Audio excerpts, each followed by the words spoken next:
আলাইকুম। আজকে আমরা পাহাড়পুর বলবো। So,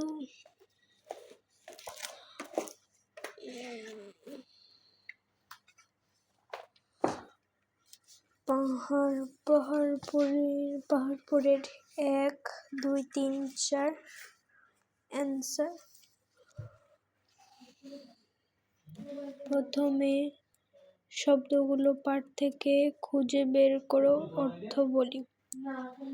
প্রথমে এগুলো আছে, এগুলো এখন দেখব।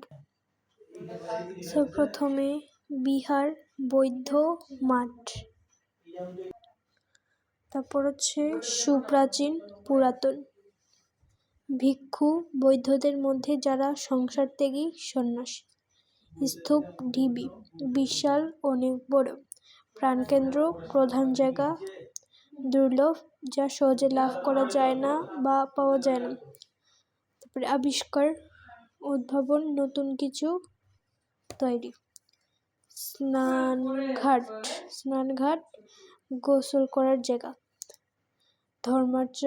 ধর্মচর্চা, ধর্ম বিষয়ে জ্ঞান লাভ ও অনুশীলন করা। তারপর 2 নম্বরে চলেছে। 2 নম্বরে পাহাড়পুর ছাড়াও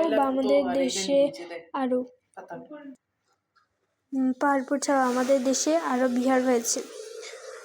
আমাদের দেশে সুপ্রাচীন মঠ রয়েছে। টেবিলের উপর ধুলাবালি পড়ে ময়লার দেশ হয়ে আছে। স্তূপ, আকাশে অনেক দেশ, বিশাল। ঢাকা বাংলাদেশের প্রাণ কেন্দ্র। জাদুঘর, অনেক দেশ জিনিস দেখতে পাওয়া যায়। দুর্লভ। 3 নম্বরে চলে যায়। 3 নম্বরে আছে বৌদ্ধ ধর্মের অনুসারী, এটার ভিক্ষুগণ কোথায় থাকতেন? এটা হবে পাহাড়পুর। আলেকজান্ডার কানিংহাম এ প্রকৃতি আবিষ্কার করেন। এটা হবে 2 নম্বর, 1879 সাল। তারপরে বিহার এলাকাটি বিস্তৃত কোথায়?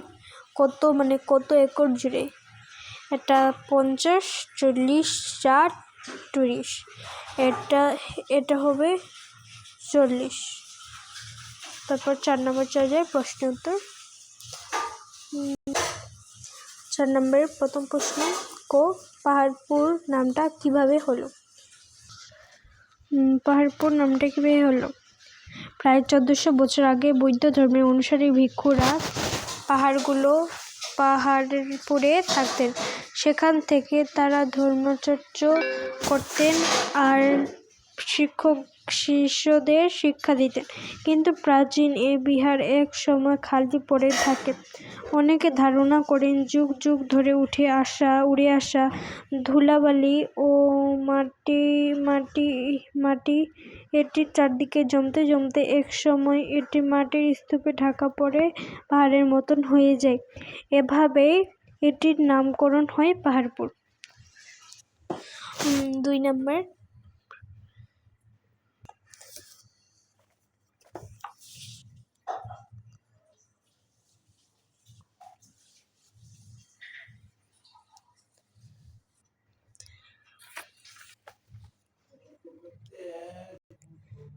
নম্বর, বিহারটির মাঝখানে কি আছে?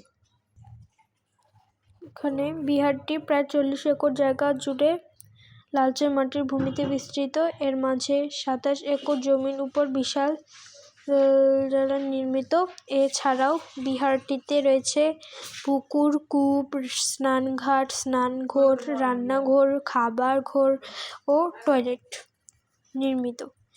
এছাড়াও বিহারটিতে রয়েছে তারপরে ঘ নাম্বার, এখানে কি বলছে? বৌদ্ধ বিহারটির মাটির দেয়াল কোন রঙের এবং কি দিয়ে তৈরি? এখানে খ নাম্বার, এখানে কি বলছে? বৌদ্ধ বিহারটি মাটি ও দেয়াল লালচে রঙের। দেয়ালের গায়ে পোড়ামাটি